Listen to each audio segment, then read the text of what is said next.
Hey, how are you all doing? What we're going to discuss today is Edo leaving as sporting director for Arsenal, and also the upcoming match with Arsenal v Inter Milan this evening for the Champions League. Now, let's start off with Edo leaving. He's been here for some time now, working alongside Arteta, and he's made some very good signings and some real dead losses in my book. But more or less, I think he's evened it out. He's had some very, as you say, some very good ones and some very bad ones. Let's go through the signings now. Let's start with Nicolas Pepe. It's a huge prospect it was. It meant to be all the clubs after him. Meant to be that super player, play down the wings, score goals. And he didn't really achieve what he should have achieved. It's a very expensive at 75 million, and he didn't really fulfil the bill, as we say. There were much more, shall we say, probably better players in the team than him, and he had some moments, but he just wasn't worth the money that was paid for him. So that was a bit of a dud that they got. Then you have David Luiz, who came from Chelsea. They love getting players from Chelsea that do Arsenal, especially Edu. And the first season was nothing to talk about. His second season played much better, quite influential in games, but he still was coming towards the end of his career. So although he wasn't a bad player for Arsenal, he wasn't very good either. And he had some really bad moments in defence as well as some really good ones for Arsenal. So he's just an okay buy. Then we look at, shall we say, Willian. Has to be probably the worst, I would say the worst buy by Edu.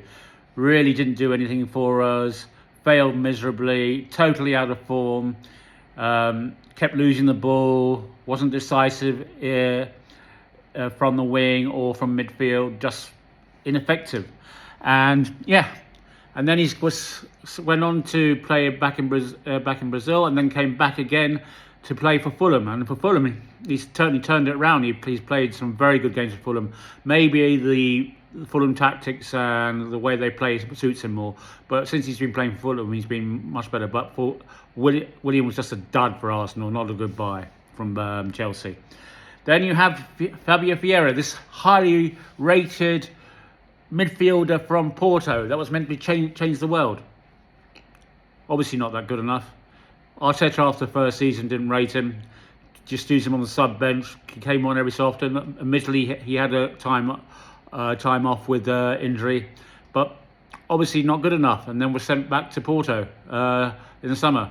So that was 13 million well spent. Not. Then you had probably the worst goalkeeper we've ever employed. I should say Arsenal ever employed. Runter Alex Runnison. Hopeless. Played a few times for Arsenal. I never trusted again. He made so many mistakes. He was just awful. And he's still only out on loan now. Hasn't been sold. But he's just not good enough. Nowhere near Premiership standard. Not even, I'd say, Division 1 standard or even Championship standard. A very, very poor buy. Then you have Albert Samba Lokonga, meant again to be an excellent midfielder, young up-and-coming midfielder from Anderlecht. Not much to say about him, apart from he just simply wasn't good enough. He had a few reasonable games, but most of the time he was found lacking. And then they moved him on to obviously Luton and Palace, and he just hasn't achieved anything there. So now, I mean, he's been slowed down with the club he's with now having to buy him at the end of the season. So let's go and see how that gets on. Then we come to Pablo Mane. I thought he was quite a good player for Arsenal. I thought myself he was quite effective in defence. I don't think he was given enough time. But there was a lot of naysayers with regards to Pablo Mane from the Arsenal fan base. I do feel he should have been given more time. He didn't get enough playing time. He had some good games. He had some awful games as well, but he wasn't that bad. He was okay. I mean, he's as good as some of the the defenders off the bench that the Arsenal have today, like Kivior. So I don't think he's a bad player. He just didn't have enough time given to him, and in the end, he wanted to go as well. Then you come to Gabriel Jesus. Now he was, in my book, a very good player that they bought a couple of seasons ago. Very, very good player. Excellent on the wing. Then scored some good goals in the first season. Very decisive, unlocked defences, and then he had the injury. And since he's had the injury, he's not been the same player. He's a yard short. He still can do the tricks. He's just not as good as he was, or as fast as he was. So he's basically not as effective. And I think he'll probably go in the summer. But the first season, he was very, very good. He was a bright light in the first season when Arsenal just managed to not win the league 2 seasons ago. Then you come on to people like Cedric Soares, just a stand-in player. Okay, had a few games, wasn't effective, and that's why his contract was terminated at the end of last season. He was nothing bad about him, just wasn't that effective, wasn't that great. Then you have also Nuno Tavares. That was a mistake. He's very fast on the wing, but that's all he could do. He couldn't cross the ball properly. He wasn't effective in dribbling. He just ran very fast the ball, and that's why he didn't last more than 5 or 6 months and was then put out on loan on several occasions. I believe now he's playing for Marseille, if I'm not wrong. Marquinhos. This is a young Brazilian talent. We haven't really seen much of him. He's been out on loan all the time. I think he's only about 20s. Again, I don't know much about him. He went to Norwich on loan. He's out on loan again. I think he's still out on loan on Norwich.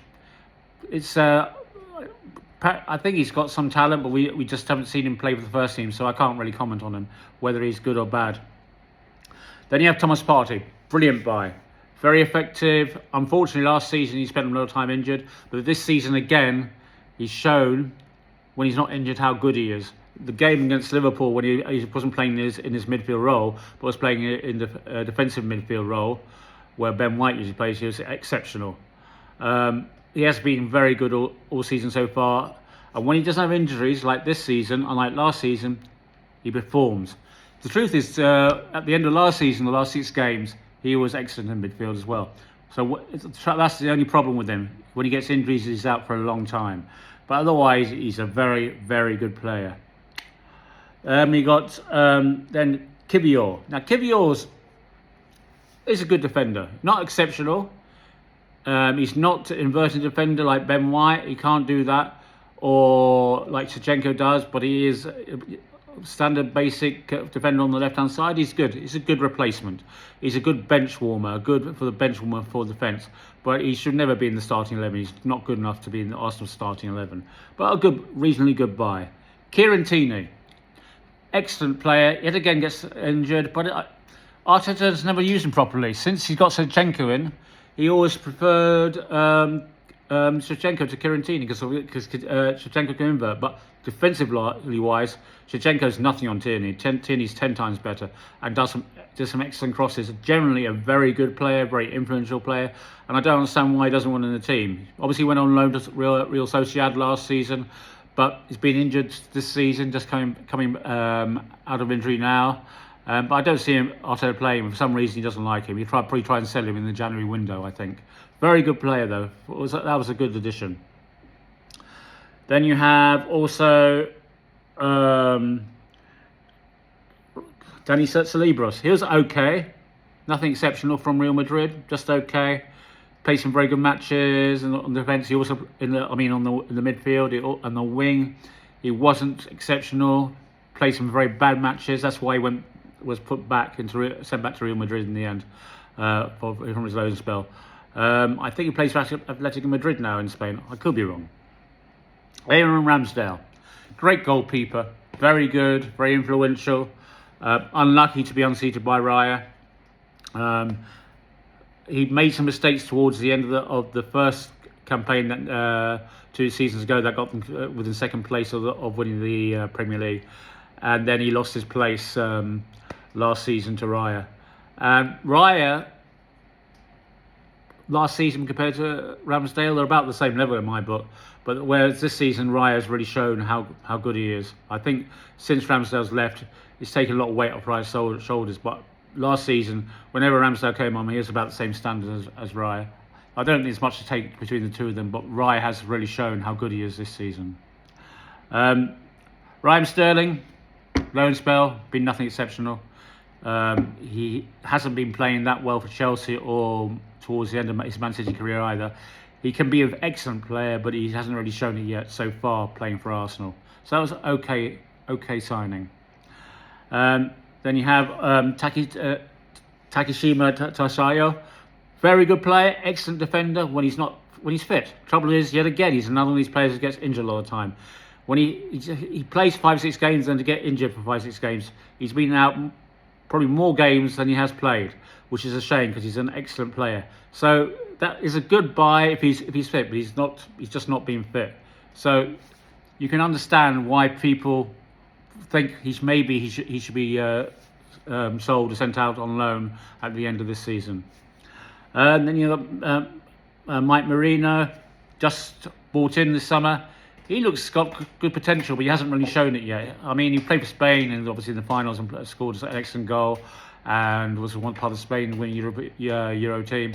But he's shown some glimpses of it as he did against Liverpool, but he's still got to prove a lot in my eyes. Then you have obviously Gabriel Martinelli, very good player.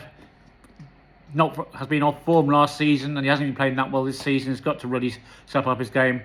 And as has Trossard. Trossard last season was very good. This season has been indifferent. Sometimes very good, other times not so good. So both of those are good players, but they really need to work on their form. Trossard was exceptional last season, very good. Shevchenko, he's got to go in the summer. He just can't defend. Brilliant in inverted midfield, but he's not a defender. He even plays for his country as a midfielder, so that's what he should be playing. But Arteta doesn't play him there. And as you can see, he's using Shevchenko sparingly. I think he'll be sold at the end of the summer. Okay signing by Edu. And then you have obviously Julian Timber, shown his quality, brilliant player, excellent, very good signing by Edu. This season has been exceptional. He was exceptional before he got injured in the games before the season started last season, then got injured obviously. But he's a very, very talented player. I've got a lot of respect for him. Jorginho, and a good buy from Chelsea. Old guy, but very good. He can't run with the ball, but his placement of the ball and passing has been exceptional in games. So he's a good one to bring off the subs bench and play. Getting old now. I think this season will be his last season for Arsenal, but it was a good buy all in all.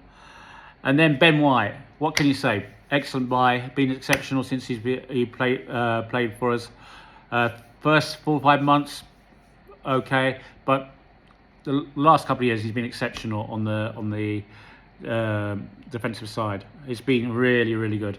And then of course you have Declan Rice and David Raya, both excellent signings.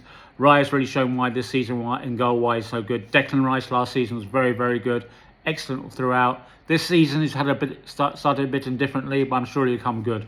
So generally, I would say, also Gabriel as well in defence, exceptional signing, brilliant all the way through, one of the best signings. Had a few goofy episodes when he first started for us, but since then he's been exceptional for Arsenal, exceptional. And of course William Saliba, say no more. Excellent talent, a world-class defender. Makes the occasional mistake, superb. He's still very young, he's only 21, 22. So he's just superb buy, he was. Very good. And finally, Martin Odegaard. Exceptionally talented, knows how to break defences.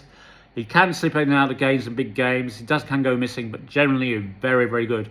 And you can see why Arsenal have really missed him. So it'll be good when he comes back into the team. He has been missed in the last 3 or 4 games.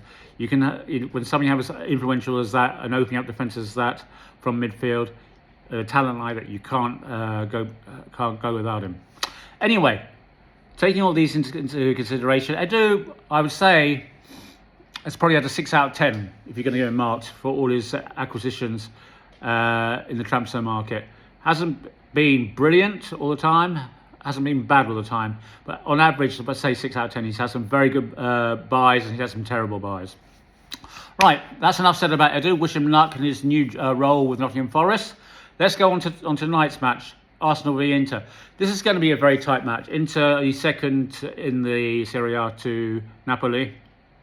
They're playing very well. They are very attacking minded. Our defence has got to be. Arsenal's defence has got to be on it.